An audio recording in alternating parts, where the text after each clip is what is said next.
ওয়ালাইকুম আসসালাম রহমতুল্লাহি ওয়া বারাকাতুহু। হ্যাঁ, প্রিয় শাগরিদ, বারাকাল্লাহু ফিক। শুনলাম তো হিন্দু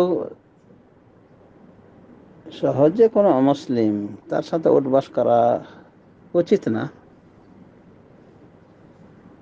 কারণ হতে পারে ওর সংসারের ভেতর পড়ে যেতে পারে একজন ভালো মুসলিম, বা যদি নর্মাল থাকে, নিজেরই ইমান ধর্ম নর্মাল থাকে, নরম থাকে, তো হতে পারে ও বিধর্মী দিকে আকৃষ্ট হয়ে যাবে, বা যেটুকু তার দিন ছিল সেটুকু হারিয়ে ফেলবে।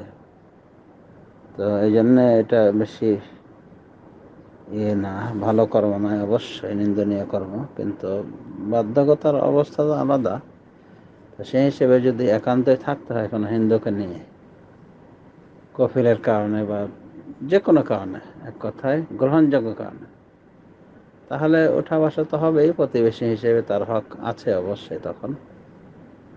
আর খাওয়া দাওয়া করা যেতে পারে যদি তার ভেতরে দেখা যায় ইসলামের প্রতি একটা রয়েছে, আকৃষ্ট রয়েছে, বা মুসলমানদের সাথে তার ওরকম বৈরী বিদ্বেষী ভাব নাই, বা গোঁড়া নয়, মানে মূর্তি পূজা করছে, অহরহ মূর্তি রাখতেছে, এক কথা ওর ধর্মীয় অনুষ্ঠানগুলি সে প্রকাশ্য করছে, তো এরকম হিন্দুর পাশে থাকা উচিত নয়, এবং এরকম চাকরি করাও উচিত নয়, যে চাকরিতে হিন্দুর পাশে শুয়ে থাকতে হয়, বসে থাকতে হয়, এগুলো সঠিক কর্ম নয়।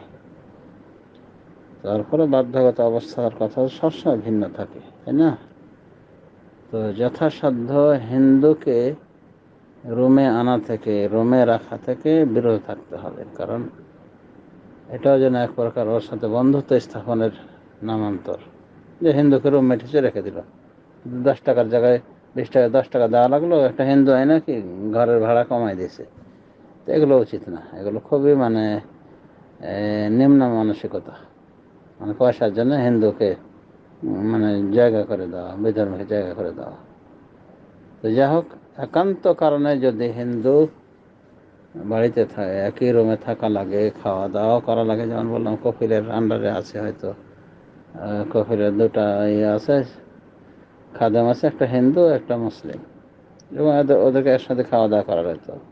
তো এসব অবস্থায় যদি একান্ত করা লাগে, তারপরও মন থেকে ঘৃণা করতে হবে বিধর্মীকে, মন থেকে অবশ্যই ঘৃণা করতে, এমনি খারাপ ব্যবহার করা যাবে না।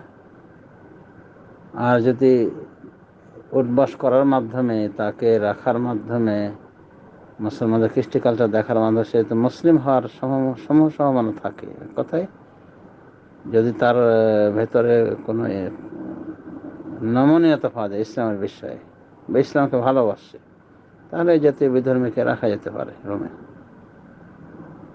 এই আশায় যে হয়তো একসময় সে মুসলিম হয়ে যাবে। কিন্তু উগ্রবাদী হিন্দু, মানে উগ্রবাদী শিখ, ইহুদি, খ্রিস্টান, তারপর তার সাথে উঠবাস করা, একসাথে খাওয়া দাওয়া করা, এবং কারণ ছাড়াই, অহেতুক কারণে, মানে পয়সার জন্য শুধু তাকে এভাবে পার্টনার বানিয়ে ফেলা, রোম পার্টনার বানিয়ে ফেলা, এগুলি হলো ইমানের খাংতি থেকে,